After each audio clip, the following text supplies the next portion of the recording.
Bem-vindos! Hoje a gente vai fazer uma análise profunda de uma das histórias de origem, assim, mais sombrias e complexas do universo dos RPGs. E bem controversas também, né? Muito. As fontes que a gente tem aqui detalham a criação da linhagem Baali, um grupo infame que funciona como antagonista e explora temas bem pesados.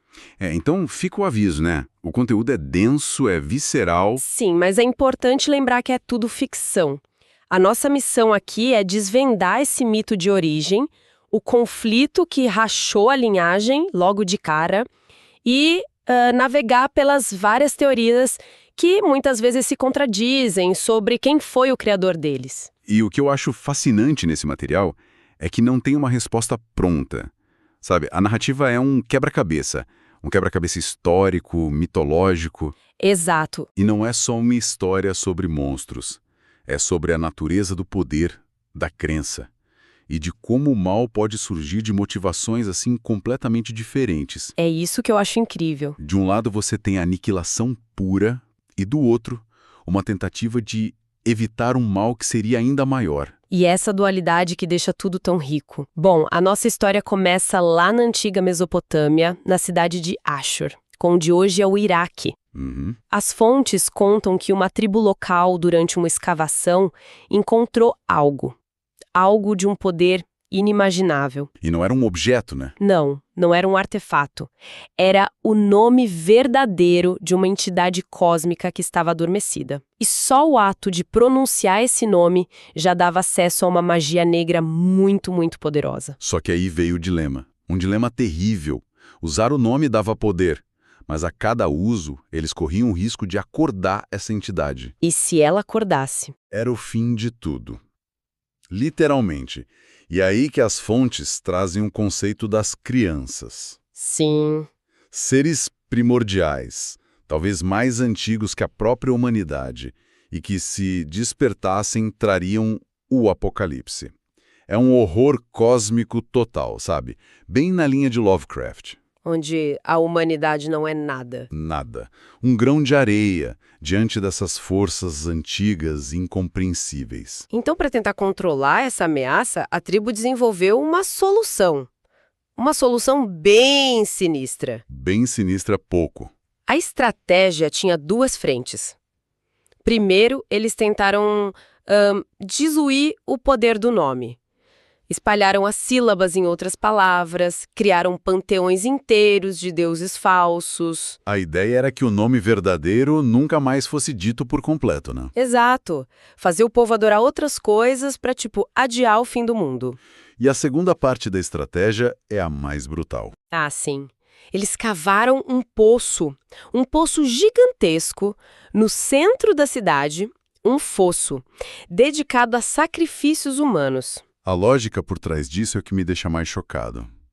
Eles acreditavam que essa entidade adormecida, ela sonhava com caos, com dor, com destruição. E aí eles pensaram, vamos alimentar o sonho. Isso. Ao alimentar o sonho dela com gritos e sofrimento de verdade, eles a manteriam satisfeita sonhando com o horror, sem que ela precisasse acordar para criar esse horror de verdade. É inacreditável o nível de desespero para chegar num ponto desses. E os sacrifícios que as fontes descrevem, nossa, são de uma brutalidade que mostra o tamanho do medo que eles sentiam. Como era isso? Em tempos de guerra, prisioneiros eram levados para o fosso, tinham os órgãos arrancados ainda vivos e jogados lá dentro. Depois, o sangue era drenado e despejado, até formar, uma piscina de restos mortais. Caramba. E em tempos de paz? Não era muito melhor. Os próprios sacerdotes se mutilavam, como oferenda. Cortavam as mãos, os braços, arrancavam os dentes e se jogavam no poço. Eles mesmos. Eles mesmos. E em certas datas o sacrifício envolvia crianças, bebês, que eram desmembrados e atirados da mesma forma. É um nível de horror que prepara o terreno para tudo que vem depois. E claro, um banho de sangue desses contínuo ia chamar a atenção de algo, né? Com certeza. E atraiu. As fontes descrevem a chegada de uma figura avassaladora em Ashur. Um vampiro de um poder imenso que chega e simplesmente destrói tudo. Passa por cima de todo mundo até chegar no fosso. E lá ele reúne os sobreviventes? Sim, para realizar um ritual final e definitivo. É o clímax do horror da cidade. Ele separa as pessoas em 3 grupos. Os fortes, os guerreiros, tiveram os membros cortados e foram jogados no fosso. Meu Deus. Os sábios, que eram os sacerdotes que ousaram usar a magia do nome contra ele, foram subjugados mentalmente. As fontes chamam de dominação a habilidade de impor a vontade. E ele forçou eles a Se mutilarem e se atirarem para a morte. O terceiro grupo é o que me parece mais perturbador. É o mais grotesco. Os outros habitantes foram forçados a participar de uma orgia macabra ao redor do fosso. E a descrição é que durante o ato, os corpos deles começaram a se fundir. Se fundir? Como assim? A se fundir uns nos outros, de forma antinatural, virando uma massa disforme de carne antes de serem também jogados no poço de sangue. Nossa. E aí o ritual atinge o ápice. O vampiro corta o próprio pulso e deixa o sangue mortal dele, a vite, escorrer e se misturar com aquela massa profana. E daquela mistura... Na noite seguinte, 3 novas criaturas se erguem daquele poço. Os primeiros Baali. As fontes nomeiam 2, Moloch e Nergal. E o terceiro? O terceiro é conhecido só como o sem nome. A identidade é um mistério.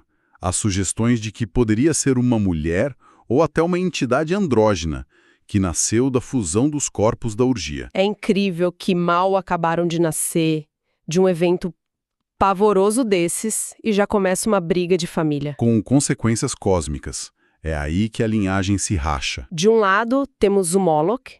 Ele meio que adota a filosofia da tribo de Ashur, mas leva a um extremo novo. Ele acredita que o horror, os sacrifícios, tudo isso é necessário. Mas com um propósito. Exato, manter as crianças adormecidas e, no processo, salvar a humanidade de um destino pior. Ele é a personificação do mal como um mal menor. E do outro lado, em oposição direta, está o Nergal.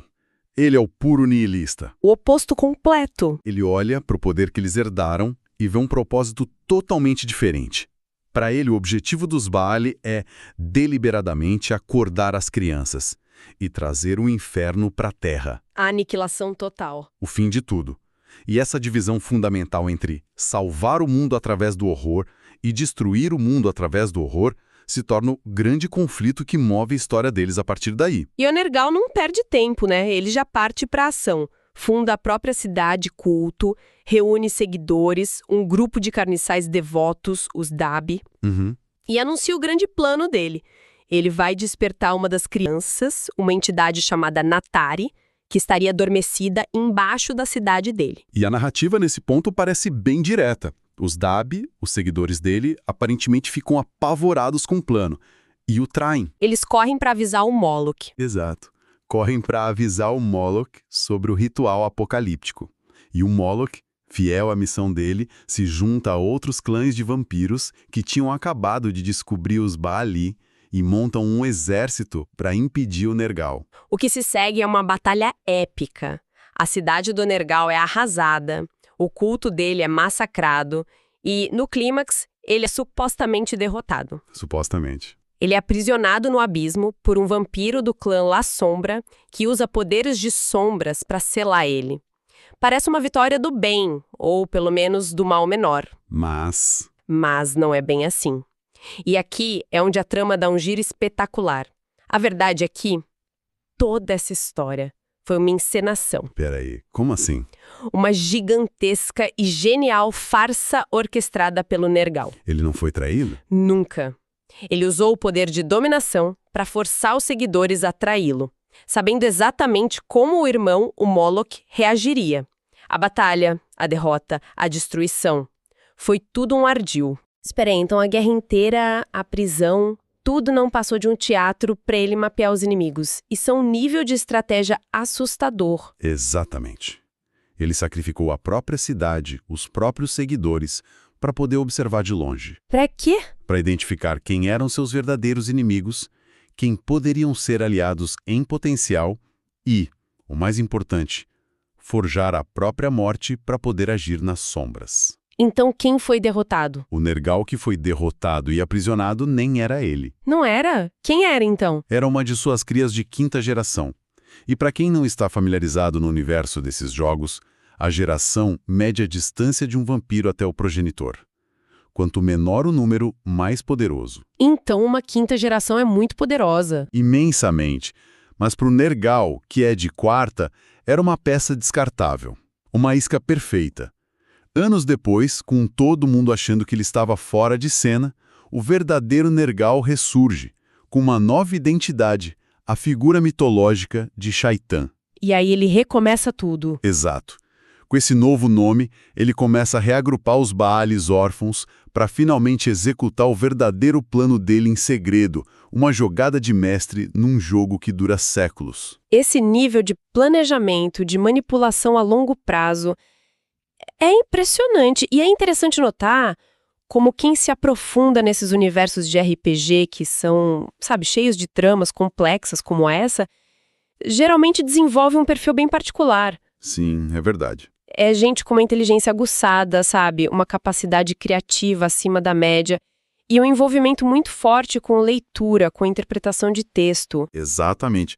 É uma habilidade de conectar pontos que parecem distantes, analisar narrativas não lineares e reter uma quantidade, assim, enorme de detalhes para entender o quadro geral.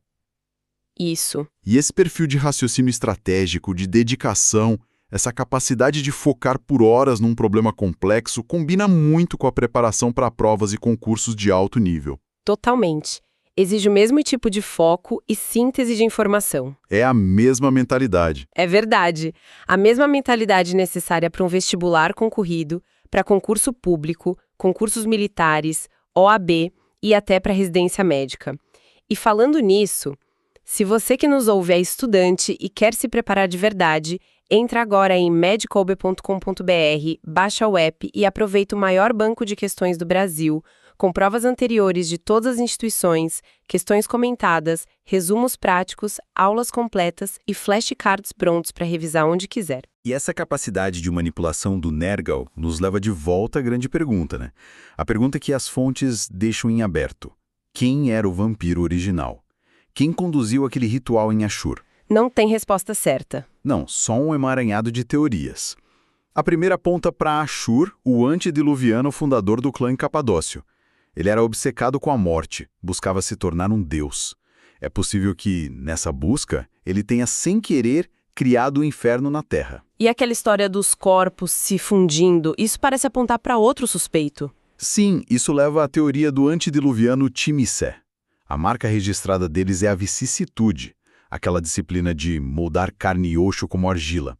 A descrição da fusão dos corpos se encaixa perfeitamente. Faz sentido. E ainda tem a suspeita sobre um antediluviano La Sombra, os mestres das sombras, já que o falso Nergal foi derrotado com poderes de escuridão, a tenebrosidade que é a especialidade deles. Mas as fontes parecem insistir mais em um nome específico, né? A teoria mais famosa. Certo. A teoria mais popular aponta para Saulut, o fundador do clã Salubre. O Salubre. Os curandeiros com o terceiro olho. Exatamente. E a lenda diz que o vampiro em Ashur tinha esse terceiro olho. Dentro dessa teoria tem duas versões. Uma diz que o Saulut estava possuído por um demônio e criou os Baari numa tentativa desesperada de expulsar esse mal de si mesmo. A outra, que ele se corrompeu ao tentar fazer isso. Mas e se a teoria mais popular for, na verdade, uma fake news milenar? uma fake news, como assim? Fabricada por quem? Essa é a teoria final e a mais provocadora. E se o clã Tremere, os feiticeiros que viraram vampiros, inventou toda a história sobre o Saulote? Os Tremere? Por quê? Eles caçaram e diablerizaram o Salut. Eles devoraram a alma dele para roubar o poder e ascender. E para justificar isso? Exato. Para justificar um ato tão hediondo e virar o mundo contra os salubres, o que seria melhor do que espalhar o boato de que a vítima deles era, na verdade, o pai de uma linhagem de demônios? Seria a campanha de difamação perfeita. Em uma escala de milênios. Que reviravolta inacreditável. Então, recapitulando, a gente começou com um ritual brutal numa cidade perdida, mergulhou num horror cósmico, testemunhou uma traição familiar, que era um plano genial, e terminou com a possibilidade de uma conspiração histórica que definiu o destino de clãs inteiros. No fim, o que tudo isso significa? Significa que, neste universo, a verdade é uma arma. Ela é maleável. A história não é escrita pelos vencedores, mas talvez pelos manipuladores mais astutos, como Nergal, ou, possivelmente, os Tremere. A monstruosidade tem muitas faces. Muitas.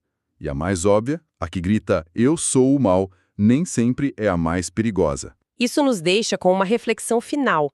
Considerando a manipulação do Nergal que sacrificou tudo por um plano de aniquilação, e a possibilidade da conspiração dos Tremere que podem ter exterminado um clã se baseando numa mentira que eles mesmos criaram, quem são os verdadeiros monstros nesta história? Aqueles que abraçam o inferno abertamente ou os que se escondem atrás de mentiras para justificar as próprias atrocidades?